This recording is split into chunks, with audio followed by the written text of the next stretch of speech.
Good morning बच्चों, कैसे हो आप लोग। आशा करते हैं कि आप लोग अच्छे से होंगे और आप लोगों की पढ़ाई भी अच्छे ढंग से चल रही होगी बच्चों। जैसा कि इस समय हम लोग बच्चों कक्षा 10 का भौतिक विज्ञान का पाठ जो है प्रकाश का परावर्तन, इसका अध्ययन हम लोग कर रहे हैं। इसके पहले हम लोगों ने इसके 3 पार्ट को 3 अलग अलग वीडियो के माध्यम से हमने आपको पढ़ाया, जो कि बहुत ही महत्वपूर्ण बातें तीनों वीडियो के माध्यम से हम लोगों ने किया। आप उन तीनों वीडियो को, तीनों पार्ट को पहले जरूर देख लेंगे, क्योंकि उस तीनों वीडियो में आपके परीक्षा के दृष्टिकोण से बहुत सारी ऐसी चीजें बताई गई हैं बच्चों कि जो परीक्षा में वहां से प्रश्न पूछे ही जाते हैं।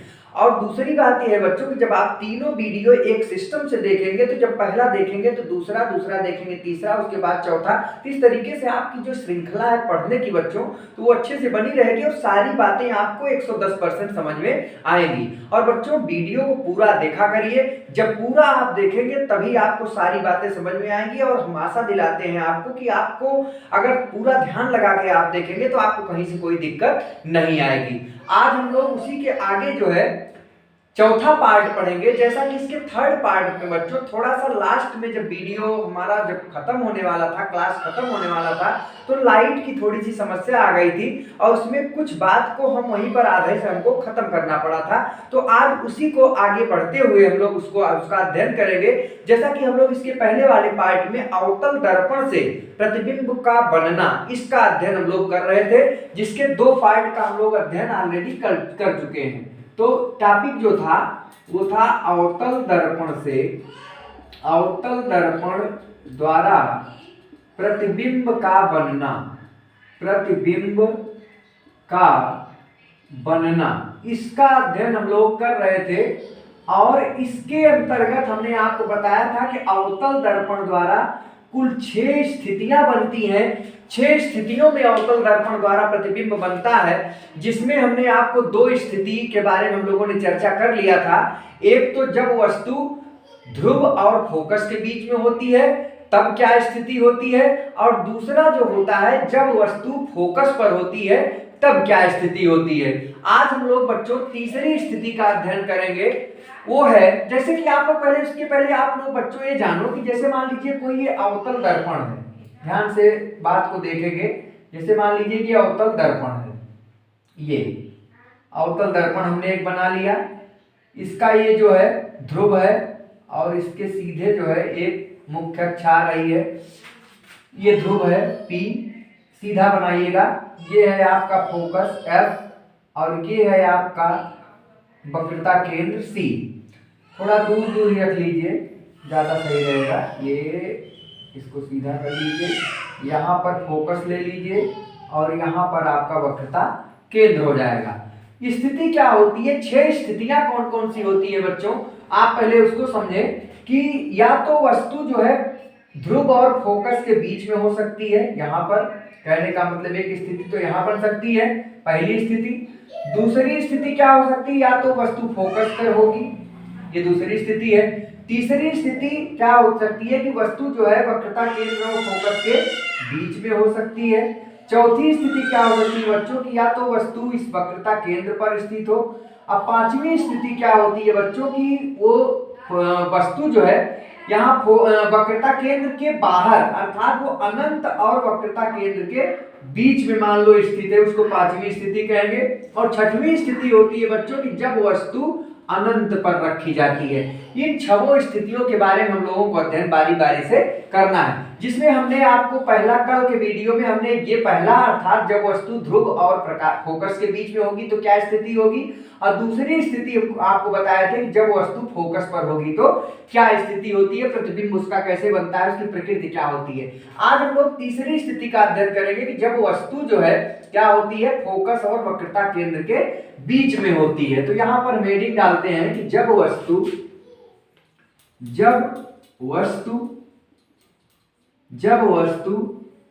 फोकस यानी F तथा वक्रता केंद्र यानी C के बीच स्थित हो, ऐसी स्थिति है। तीसरी स्थिति है, ध्यान दीजिएगा, तीसरा है चल रहा है स्थित हो।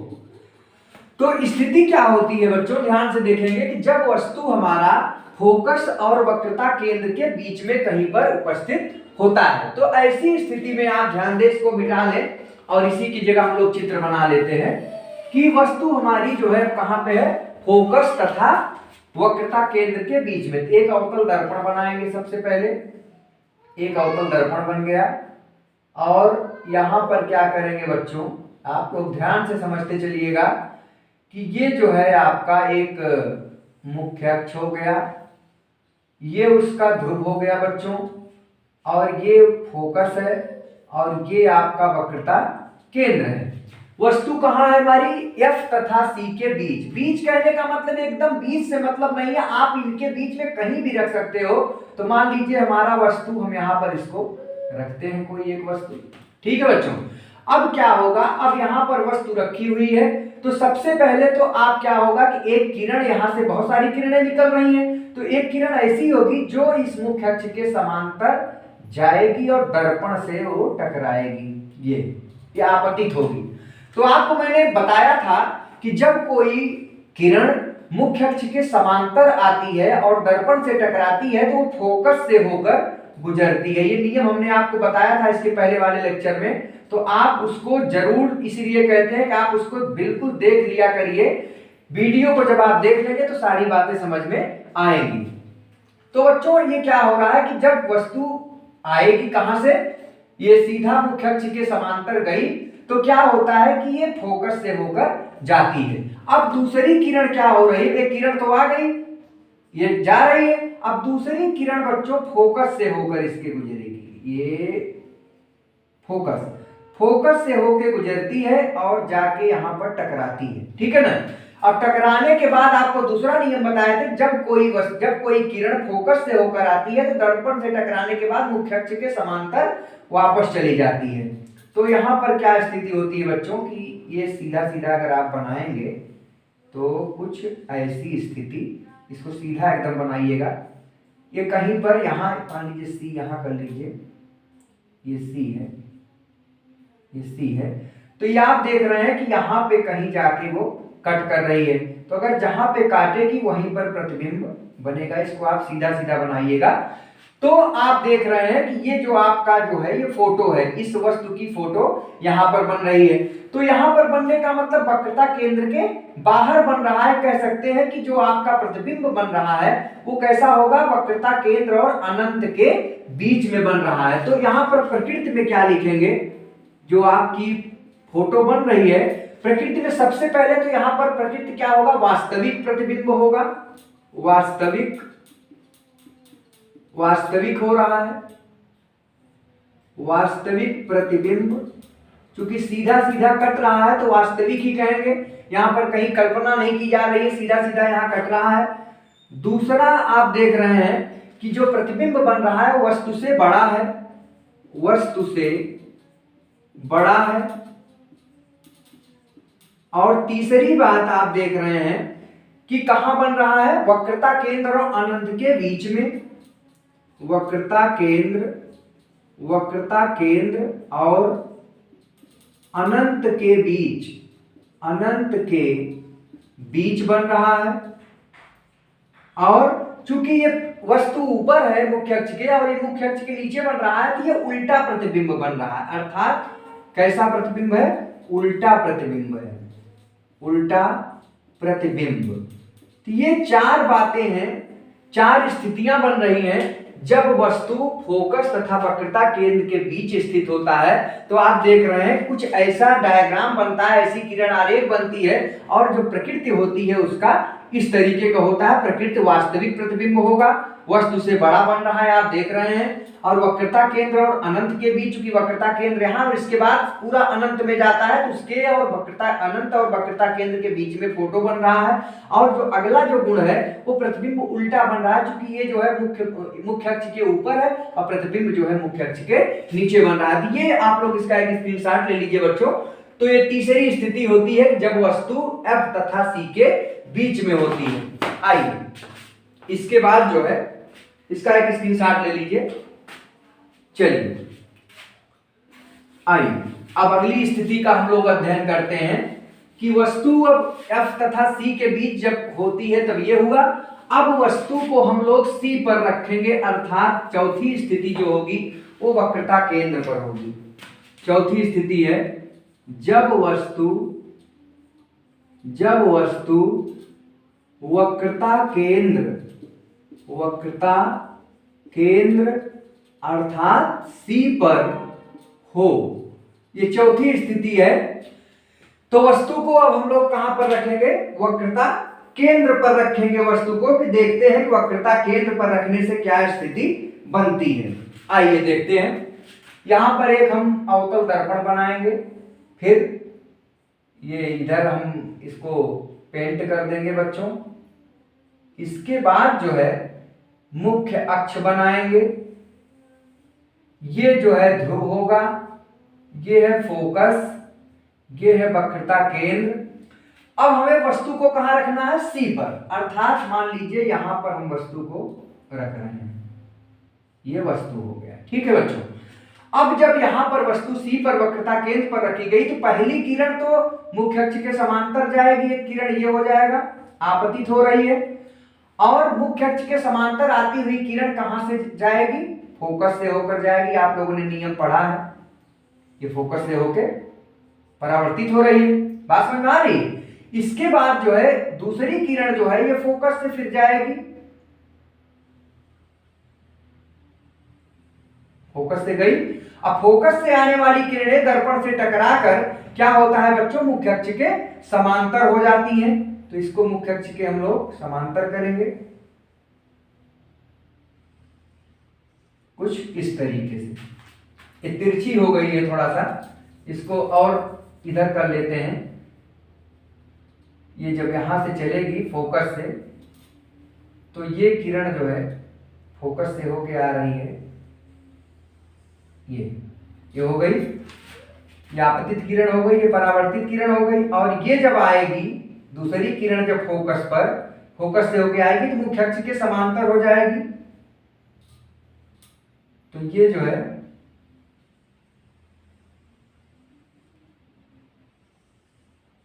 ये बात समझ में आ रही बच्चों? तो यहां पर स्थिति क्या हो रही है? यहां पर कट रहा है, C को इधर बना लीजिए। अब यहां पर जो स्थिति बनेगी बच्चों वो कुछ ऐसी होगी, ये हो गई। यहां पर इसकी ये वस्तु है और ये उसका फोटो है। मान लीजिए ये A है, ये B है। तो यहां पर क्या हो जाएगा? A dash B dash. ठीक है बच्चों। तो आप देख रहे हैं कि जब वस्तु वक्रता केंद्र पर स्थित होती है तो क्या होता है कि प्रतिबिंब जो है कैसा हो रहा है? यहां पर भी वास्तविक प्रतिबिंब बनेगा। पहला जो है प्रकृति क्या हो जाएगा? वास्तविक है, क्योंकि कट रहा है तो हम कह सकते हैं कि ये वास्तविक प्रतिबिंब है, वास्तविक प्रतिबिंब। दूसरा क्या हो रहा है बच्चों? दूसरा है उल्टा बन रहा है, क्योंकि यहां पर वस्तु के मुख्य अक्ष के ऊपर है, प्रतिबिंब मुख्य अक्ष के नीचे बन रहा है, उल्टा बन रहा है।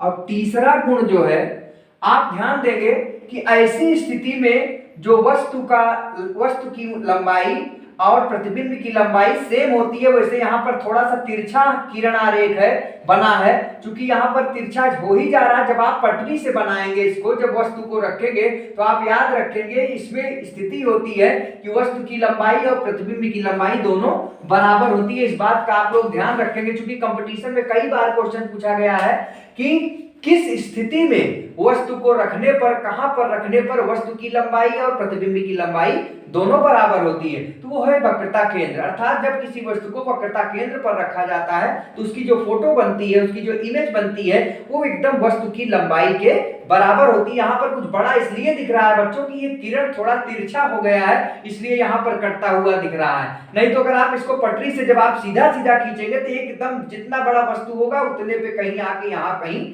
कट करता। तो आप लोग इसको ध्यान रखेंगे कि प्रतिबिंब की लंबाई या ऊंचाई, आप कुछ भी कर सकते हैं, प्रतिबिंब की ऊंचाई वस्तु की ऊंचाई के बराबर होगी। वस्तु के ऊंचाई के बराबर होगी। ये बात आपको याद रखना है जब वस्तु वक्रता केंद्र पर रखी जाती है। कई बार क्वेश्चन कंपटीशन में भी पूछा गया है।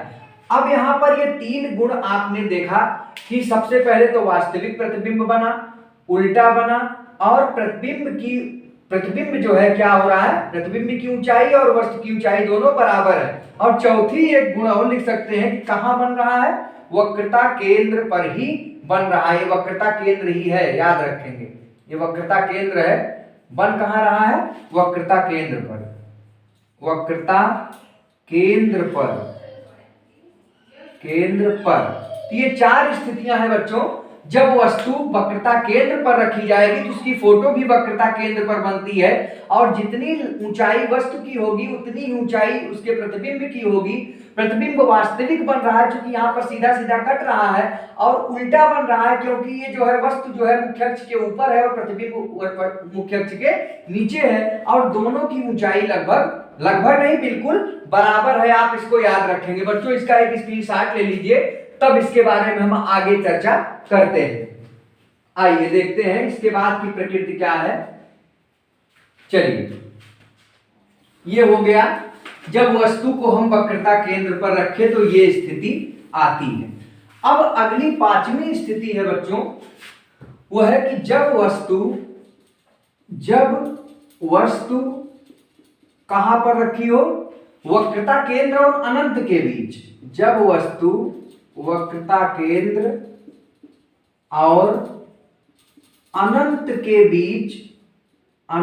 के बीच रखी हो, ये पांचवी स्थिति है कि जब वस्तु कहां पे रखी हो बच्चों, वक्रता केंद्र और अनंत के बीच में रखी हो, तो क्या होता है वहां पर, आइए देखते हैं। चलिए एक दर्पण बनाते हैं, अवतल दर्पण है। इसके बाद जो है वही पुराना काम करेंगे, मुख्य अक्ष खींचेंगे सीधा सीधा।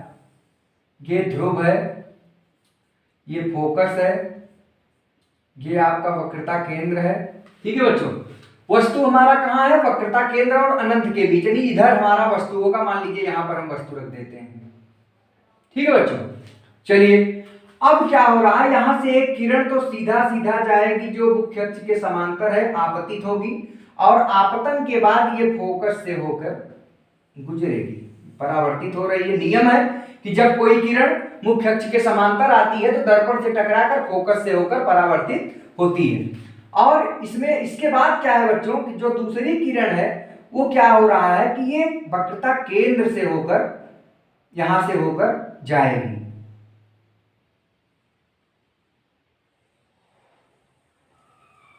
इसको थोड़ा दर्पण को और बड़ा कर दीजिए। ये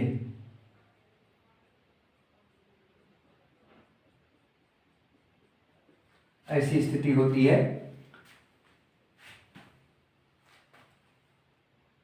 यहां पर जो है अनंत और वक्रता केंद्र के बीच में रखी गई है, तो अनंत और वक्रता केंद्र के बीच में जब वस्तु रखी जाती है तो क्या स्थिति होती है बच्चों, ध्यान से देखिए क्या यहाँ पर क्या गड़बड़ी हो रही है। आइए यहाँ पर एक गलती हुई है, देखिए इसको फिर से मिटा के करते हैं कैसे है ये। देखिए क्या है इसमें, जैसे मान लीजिए ये आपका अवतल दर्पण है, ये अवतल दर्पण है बच्चों, ये इसका मुख्य अक्ष है, ये ध्रुव है, ये फोकस है, ये वक्रता केंद्र है। वस्तु हमारा कहाँ है, अनंत और वक्रता केंद्र के बीच। मान लीजिए यहाँ वस्तु रख देते हैं, तो पहली किरण जो है ये सीधा मुख्य अक्ष के समांतर आएगी, आपतित होगी, और ये फोकस से होती हुई परावर्तित हो जाएगी। फिर जो है दूसरी किरण फिर जो है आएगी कहाँ पे बच्चों, ये फोकस से फिर जा रही है, ये फोकस से होके जाएगी, और फोकस से जो किरण आती है वो क्या होता है कि जब वो परावर्तित होती है तो वो सीधा मुख्य अक्ष के समांतर परावर्तित होती है। ये यहां पर देखिए कटा, जहां पर कटा वहां पर इसकी एक फोटो बन रही है। ये तो ऐसी स्थिति में देखिए जो आपका प्रतिबिंब बन रहा है वो वक्रता केंद्र और फोकस के बीच बन रहा है। तो प्रकृति में आप लोग क्या करेंगे, प्रकृति में एक तो वस्तु का जो प्रतिबिंब है वो क्या हो रहा है, जैसे पहला है एक तो वास्तविक होगा प्रतिबिंब, वास्तविक बन रहा है, वास्तविक प्रतिबिंब, वास्तविक प्रतिबिंब बन रहा है। दूसरा क्या है बच्चों, दूसरा यह है कि ये उल्टा बन रहा है, क्योंकि ये मुख्य अक्ष के ऊपर वस्तु है, मुख्य अक्ष के नीचे बन रहा है, तो ये उल्टा बन रहा है। तीसरा गुण क्या है, वक्रता केंद्र और फोकस के बीच बन रहा है, वक्रता केंद्र तथा फोकस के बीच, फोकस के बीच ये बन रहा है। और चौथा गुण है बच्चों, आप देख रहे होंगे कि जो वस्तु, जो प्रतिबिंब की लंबाई है वो वस्तु से छोटी दिख रही है, यहां पर छोटी बन रही है। प्रतिबिंब, प्रतिबिंब वस्तु से छोटी बनेगी। ये चार प्रकृति तब आता है जब वस्तु वक्रता केंद्र और अनंत के बीच में होता है। आप इसका एक स्क्रीनशॉट बच्चों ले लीजिए। इसमें से एक प्रश्न का आना तय है, आपकी बोर्ड की परीक्षा में एक प्रश्न यहां से आता है और 2 नंबर आपको तुरंत मिल जाता है। अगर आप थोड़ा प्रैक्टिस कर लेंगे तो 100% आपका 2 नंबर ज्यादा से ज्यादा 15 से 20 सेकंड में आप इसको बना लेंगे। चलिए, इसके बाद वाली स्थिति जो है वो है कि जब वस्तु को अनंत पर रखा जाए। चलिए देखिए, इसका स्क्रीनशॉट ले लीजिए। अब छठवीं स्थिति है कि वस्तु को अनंत पर रखा जा रहा है, अर्थात छठी स्थिति जब वस्तु अनंत पर होती है। अब वस्तु को कहां रखना है, अनंत पर रखना है। तो एक अवतल दर्पण बनाएंगे, फिर से ये उसका मुख्य अक्ष है बच्चों, ये ध्रुव है, ये एफ है, ये आपका सी है। अनंत का मतलब है कि अब अनंत, तो इसके बाद कहीं भी वो वस्तु रखी जा सकती है। तो स्थिति क्या होती है बच्चों कि जब कोई वस्तु अनंत पर होती है तो मान लीजिए वहां से एक किरण सीधा मान लीजिए ऐसे आ रही है, सीधा एक किरण दर्पण पर टकरा रही है मुख्य अक्ष के समांतर। तो मुख्य अक्ष के समांतर आ रही है तो वो जाहिर सी बात है कि फोकस से होकर परावर्तित होगी। मान लीजिए इसको थोड़ा छोटा ही कर लीजिए, परावर्तित हो जाएगी। इसके बाद क्या होगा कि वस्तु से यहां से नीचे से भी किरण आ सकती है, नीचे के इसके मुख्य अक्ष के नीचे से समांतर आएगी। मान लीजिए ऐसे आएगी एक किरण, अनंत पर है तो ये कैसे आएगी, तो यहां से भी आएगी तो ये भी मुख्य अक्ष के समांतर है, तो ये भी फोकस से ही होके जाएगी, परावर्तित होगी। ये तो ऐसी स्थिति में क्या होता है बच्चों कि जो आपका प्रतिबिंब है यहां पर कट रहा है, फोकस पर किरणें कट रही हैं, अर्थात जो प्रतिबिंब हमारा बन रहा है अनंत पर रखी वस्तु का, वो फोकस पर बन रहा है। और प्रतिबिंब कैसा है, वास्तविक है। और यहाँ पर प्रतिबिंब क्या आप कह सकते हैं, इतना छोटा प्रतिबिंब बन रहा है कि जो बिल्कुल बिंदु के रूप में है। तो यहाँ पर प्रकृति में जो लिख सकते हैं कि जो उसका इमेज का जो प्रकृति है, पहला तो है कि वास्तविक है, वास्तविक। दूसरा, आप इसमें उल्टा सीधा देख ही नहीं सकते, क्योंकि बिंदु है तो बिंदु तो उल्टा सीधा होगा, लेकिन वास्तविक है तो उल्टा होगा ही। अगर कोई प्रतिबिंब वास्तविक है तो उल्टा ही बनता है। दूसरे नंबर पे हम कह सकते हैं कहां पर बन रहा है, फोकस पर बनेगा, फोकस पर बनेगा। और तीसरी बात है बच्चों कि यहां पर बिंदु प्रतिबिंब बनेगा, बिंदु प्रतिबिंब। कहने का मतलब वो जो प्रतिबिंब होगा बिंदु के रूप में होगा, अर्थात वो एकदम छोटा होगा, वस्तु से बहुत छोटा होगा। तो ये छठवीं स्थिति है अवतल दर्पण से प्रतिबिंब के को किस प्रकार से जब वस्तु को अनंत पर रखते हैं तो ये स्थिति बनती है। आप इसका एक स्क्रीनशॉट बच्चों ले लीजिए। इसके बाद हम लोग उत्तल दर्पण की एक स्थिति को भी पढ़ लेंगे कि उत्तल दर्पण में चूंकि एक स्थिति होती है, उसमें क्या किस प्रकार से प्रतिबिंब को रखते हैं तो उसकी छाया कहां पर बनती है। चलिए देखते हैं इसको, आप लोग इसका एक स्क्रीनशॉट ले लीजिए। चलिए आइए देखते हैं। ये तो 6 स्थितियां थी बच्चों अवतल दर्पण के बारे में, कि अवतल दर्पण में 6 स्थिति थी कि कहां कहां रखने पर प्रतिबिंब कहां बनेगा और उसकी प्रकृति क्या होगी। अब उत्तल दर्पण से, यहां पर लिखेंगे उत्तल दर्पण से प्रतिबिंब का बनना, प्रतिबिंब का बनना।